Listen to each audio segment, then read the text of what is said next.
Kita lanjutkan pembahasan terkait dengan contoh-contoh untuk cash flow hedge. Yang pertama, bagaimana jika cash flow hedge menggunakan option kontrak.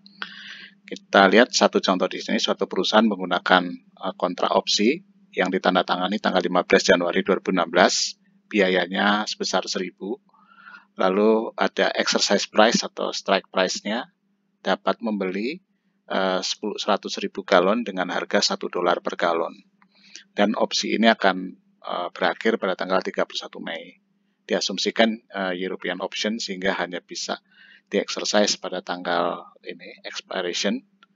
Kemudian ini kita klasifikasikan sebagai cash flow hedge karena perusahaan ingin membatasi exposure terhadap perubahan harga atas rencana pembeliannya, ya, rencana pembelian dari BBM pada tanggal 31 Mei 2016.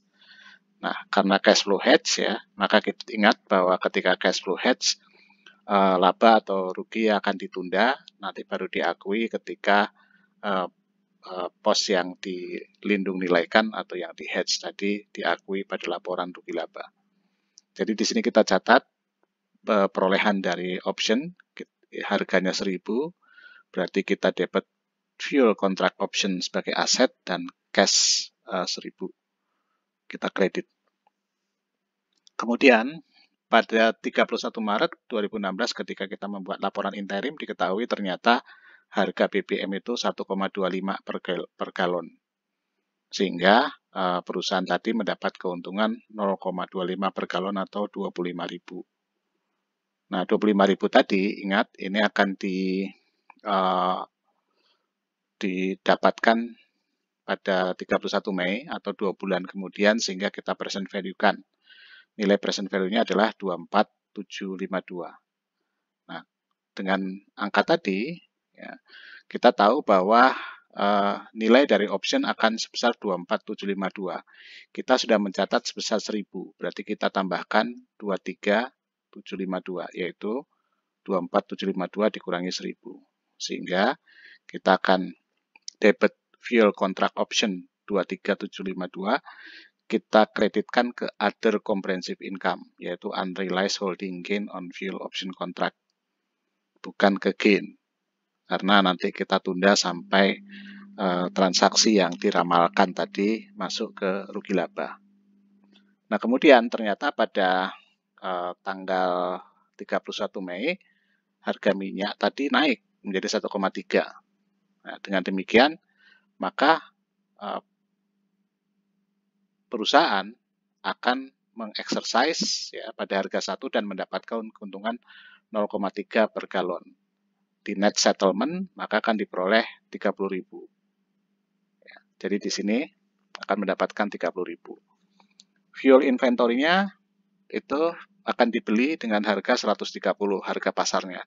Tetapi yang 30.000-nya akan diperoleh dari derivatif ini sehingga cash yang dikeluarkan hanya 100.000. Lalu kemudian kita tahu bahwa fuel contract option-nya 23.752 tambah 1.000. Sehingga selisihnya kita masukkan lagi kembali menambah other comprehensive income menjadi 5.248. Sehingga totalnya nanti akan 29.000. 30.000 dikurangi 1.000 cost dari option. Nah, kapan itu akan kita akui?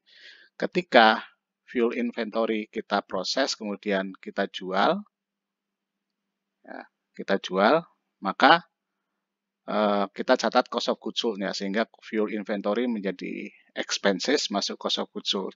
Pada saat itulah kita akui other comprehensive income-nya yang 29 jumlahnya, 29.000 dari 30.000 dikurangi 1.000 cost of option, sehingga cost of goods sold-nya berkurang 29.000. Dengan demikian, ini kita bisa lihat bahwa derivatif, keuntungan dan kerugian derivatif dapat digunakan untuk mengurangi kenaikan biaya dari cost of goods sold.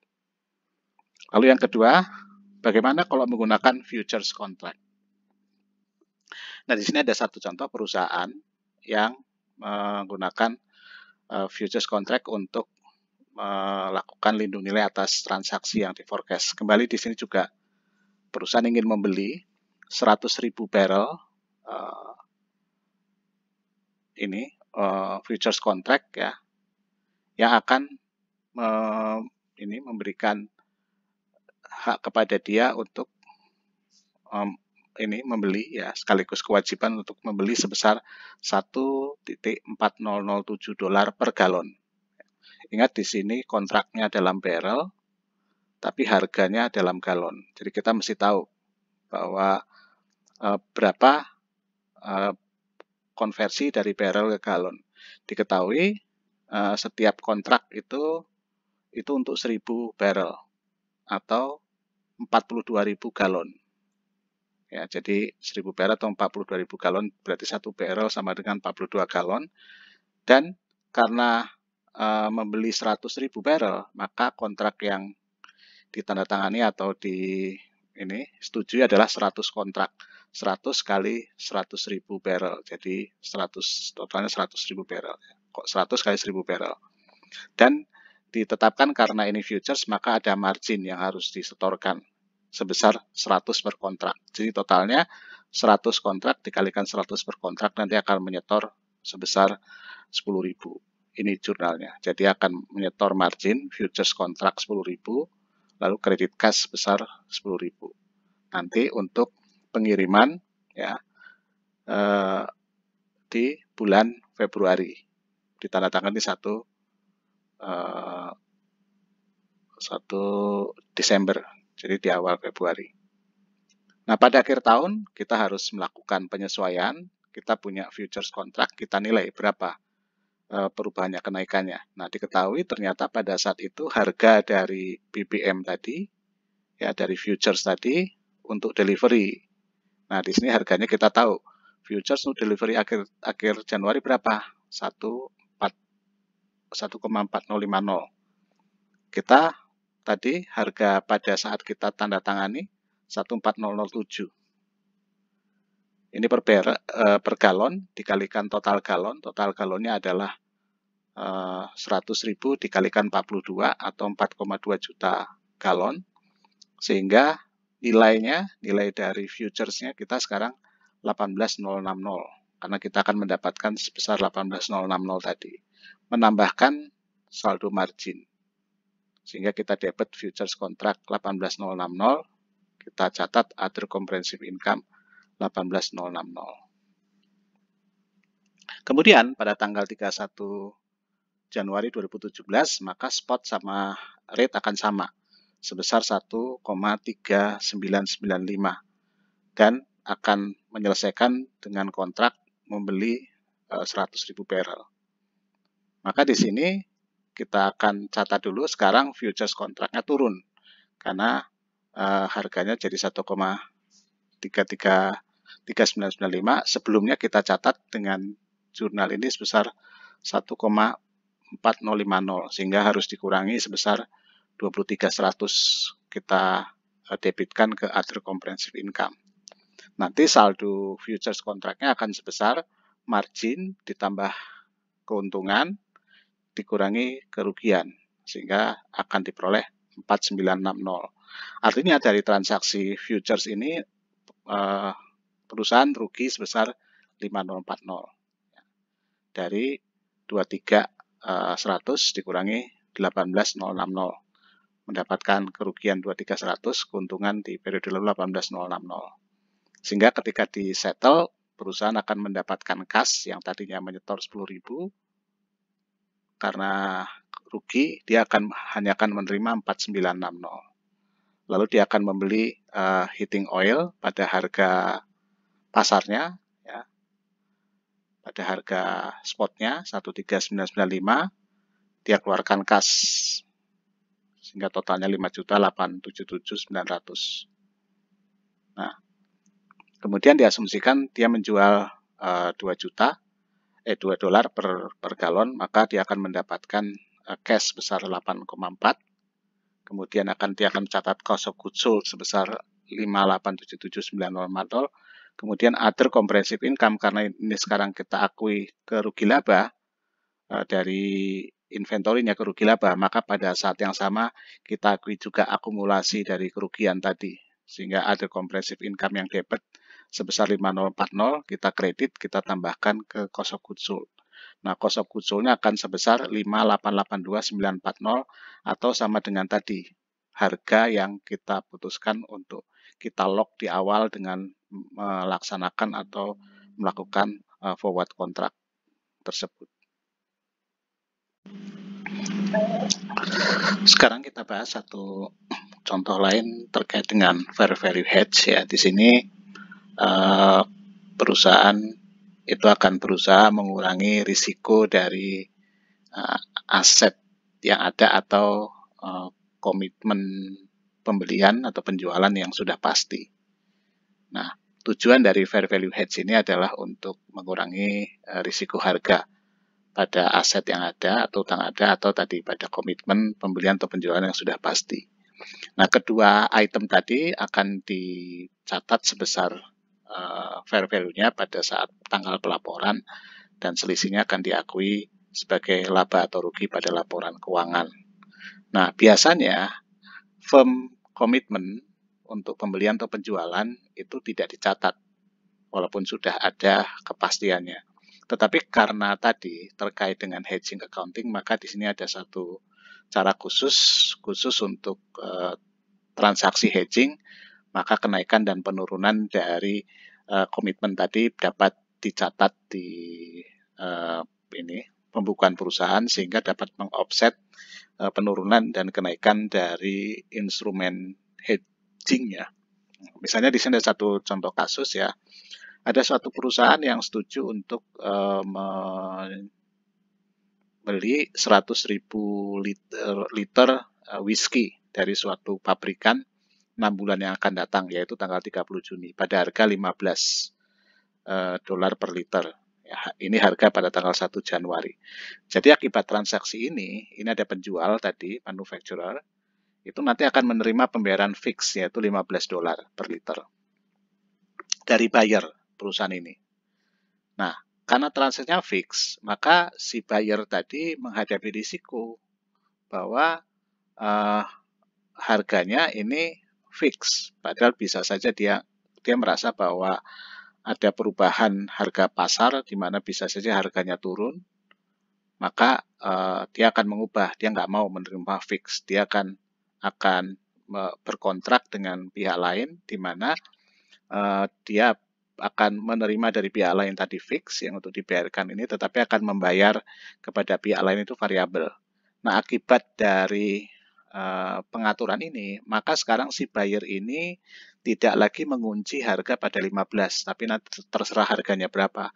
Bisa turun 14, bisa naik ke 17. Nah, kenaikan dan penurunan harga ini akan membuat harga atau fair value dari komitmennya tadi itu akan tetap atau tidak berubah ya.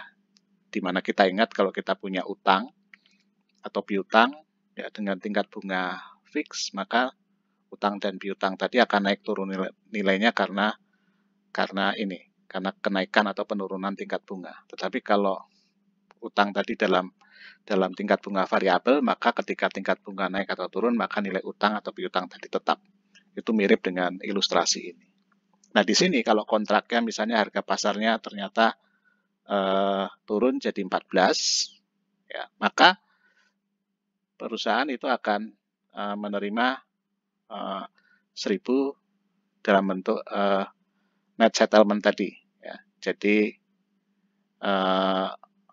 dia akan membayar untuk 15 juta ini, dia akan membayar 1,4 sehingga dia lebih rendah, lalu sisanya yang 1 juta akan dibayarkan oleh pihak luar tadi, ya, 100.000 dari pihak luar, sehingga dia tetap membayar 1,5 juta, tetapi karena dia sekarang bisa memanfaatkan penurunan harga, maka dia cukup membayar 1,4.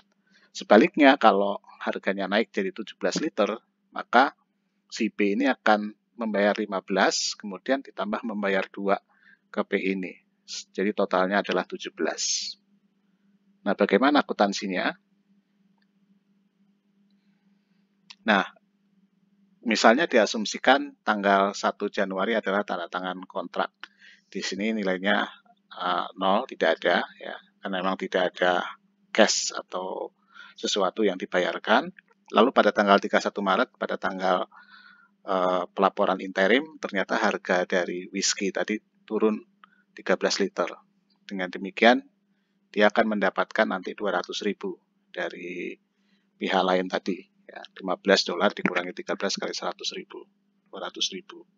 Kemudian kita ingat, kita present value kan ya dengan asumsi misalnya di sini 0,5, sehingga kita peroleh present value-nya 197.030. Kita debit forward contract, kita kredit unrealized gain. Ini masuk ke laporan rugi laba gain. Ya.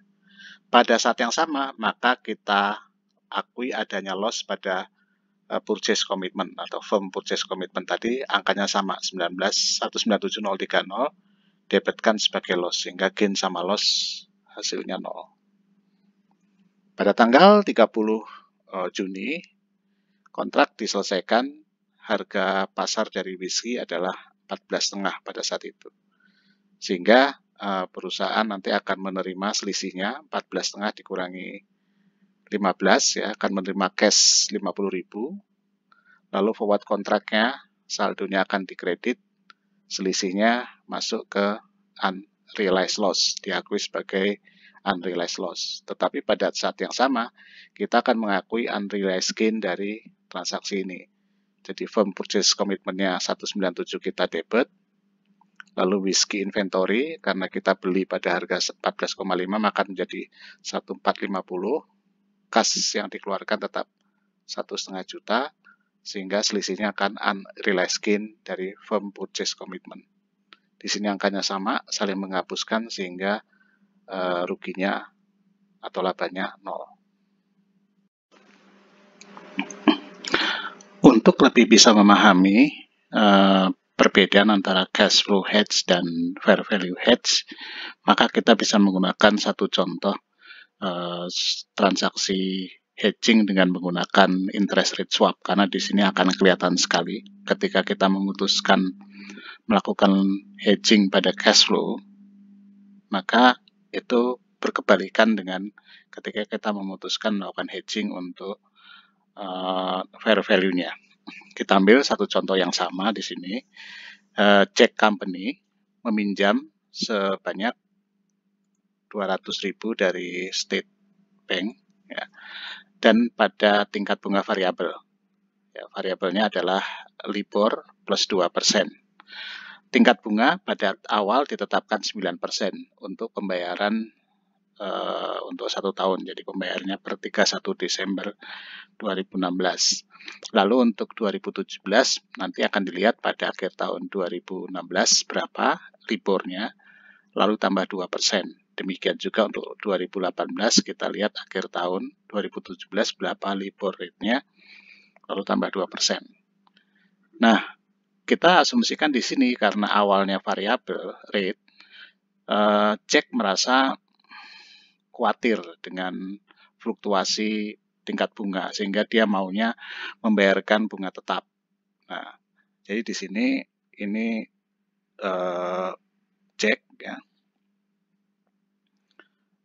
meminjam dari suatu bank, State Bank, dengan tingkat bunga variabel, sehingga dia akan membayarkan bunga variabel.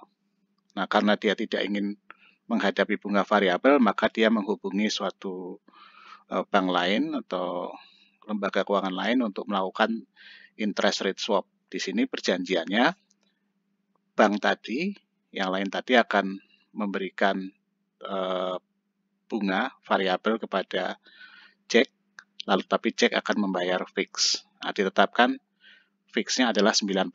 Jadi berapapun tingkat bunga yang terjadi, maka si Jack akan tetap membayar 9%. Nah, ini bank lain itu kita sebut aja Watson. Ya, jadi misalnya kalau tingkat bunganya LIBOR-nya turun 4%, ya, maka Jack akan menerima dari Watson itu 6% ya, 4% tambah 2%, 6% lalu dibayarkan ke ini, tetapi dia harus membayar 9%. Jadi pada akhirnya nanti apapun yang terjadi, si Jack akan selalu membayar 9%. Itu yang perlu dipahami yang pertama. Nah, di sini kita perlu tahu berapa fair value dari interest rate swap, dan itu adalah kewajiban dari atau aset dari Jack ke Watson tadi. Jadi kalau misalnya ternyata si Jack harus membayar ke Watson ya dengan sejumlah tertentu, maka itu akan menjadi kewajiban atau liabilities. Tetapi kalau ketika akan menerima uang sejumlah tertentu, maka akan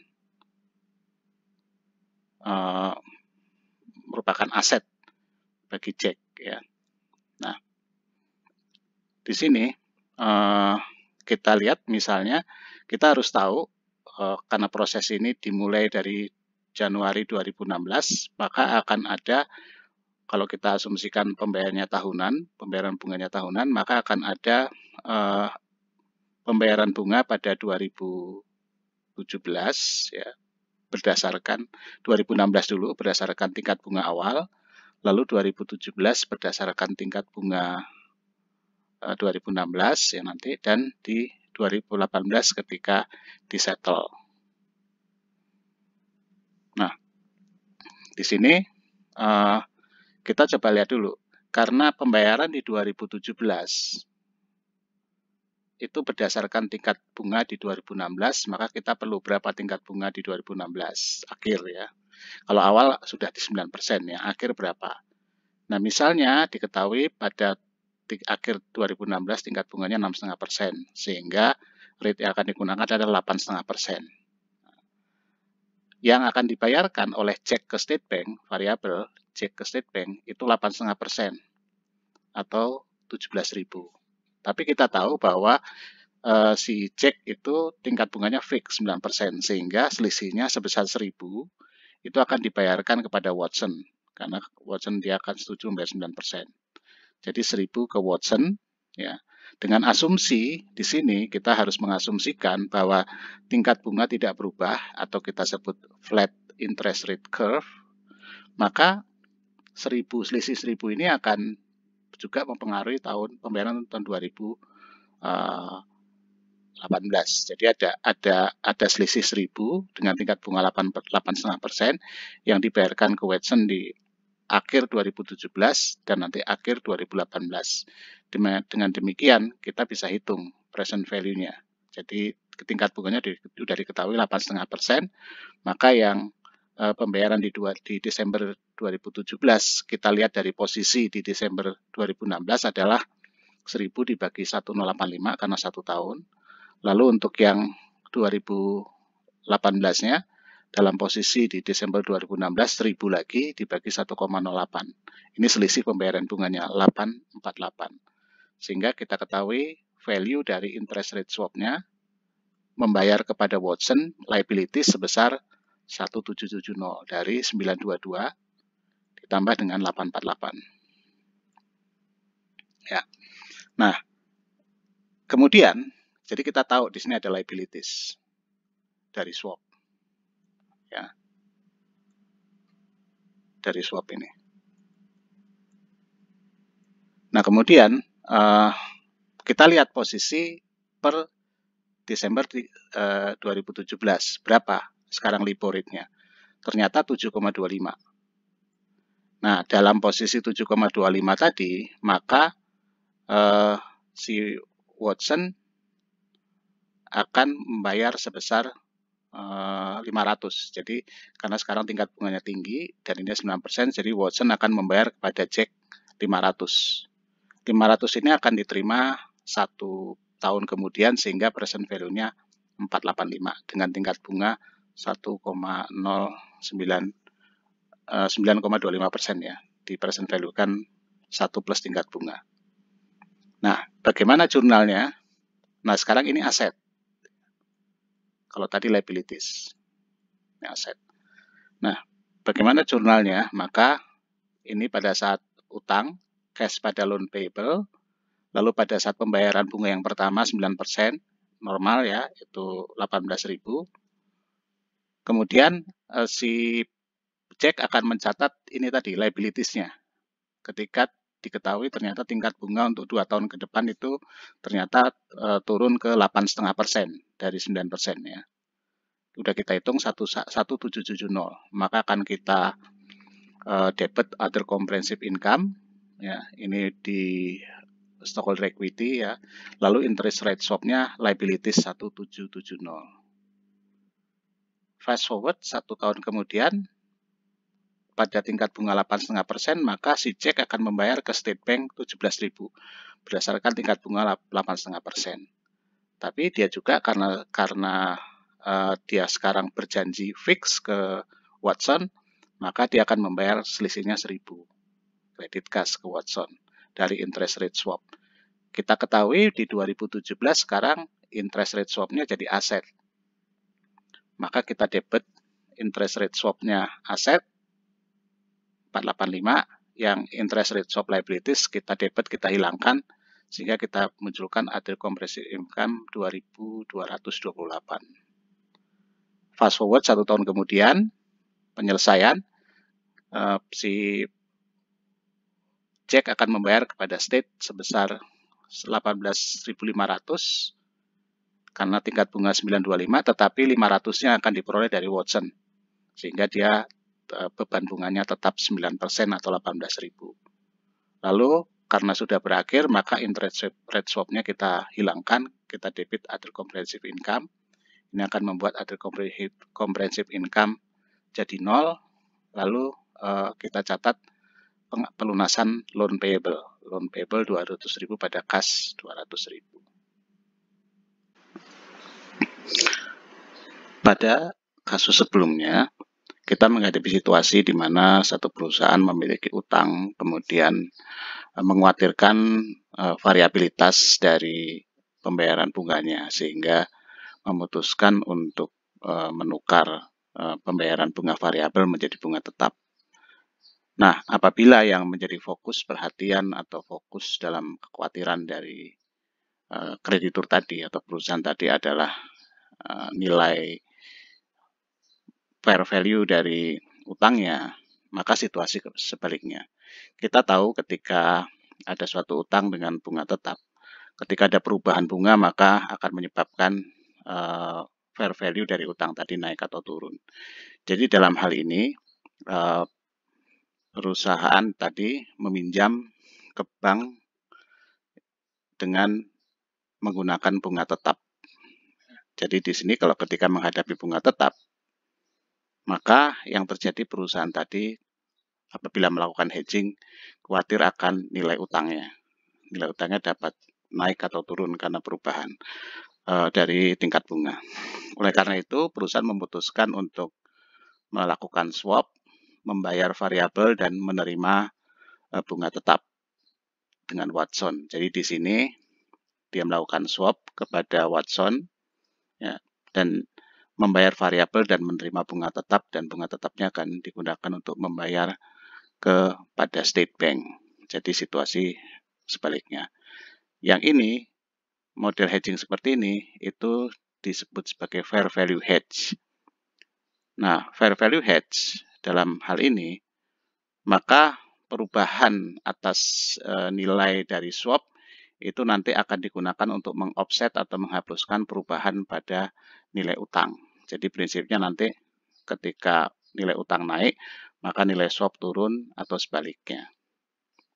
Kita gunakan kasus yang sama untuk melihat bagaimana pembukuan fair value hedge ini.